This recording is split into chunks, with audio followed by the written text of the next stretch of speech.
in logistics, dealing with fulfillment and shipping, you deal with transportation providers. I know you have Newegg Express, Right. but you also deal with other transportation providers. Mhm.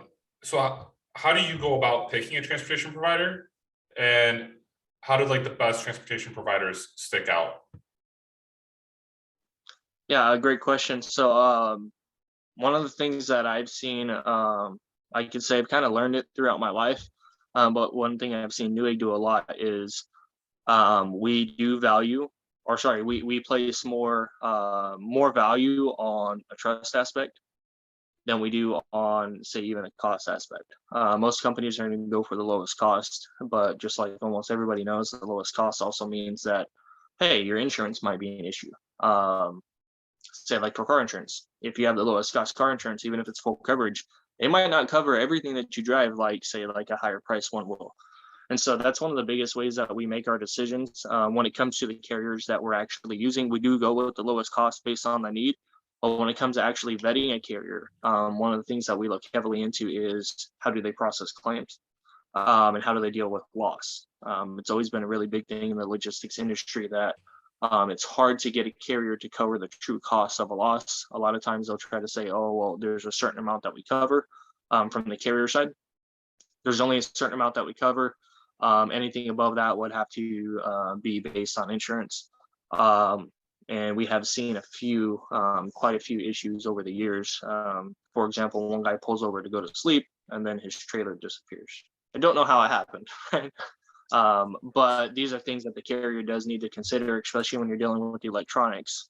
A trailer, not just electronics, virtually anything could be, thousands of or millions of dollars with a product in that container.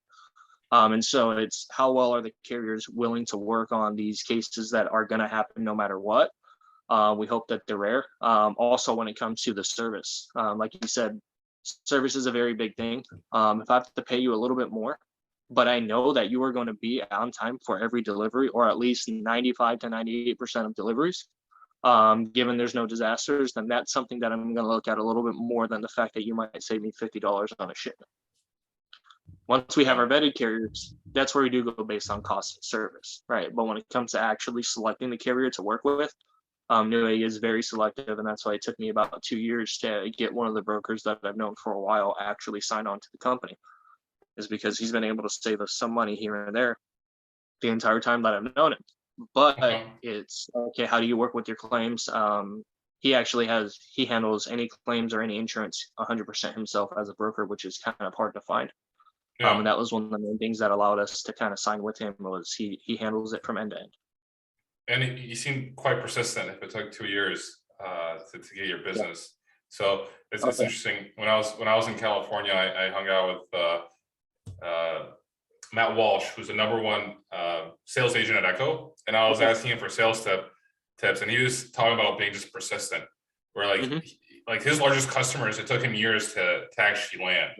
It wasn't like a one call, one kind of thing. It was just persisting on it, and always being there for them when they needed him. And so like it's interesting that you bring that up, that it took you almost 2 years to get your broker set up with Newegg. So if any brokers listening here and trying to land some business, it's persistence is one of the most important factors. And I love how you brought that up.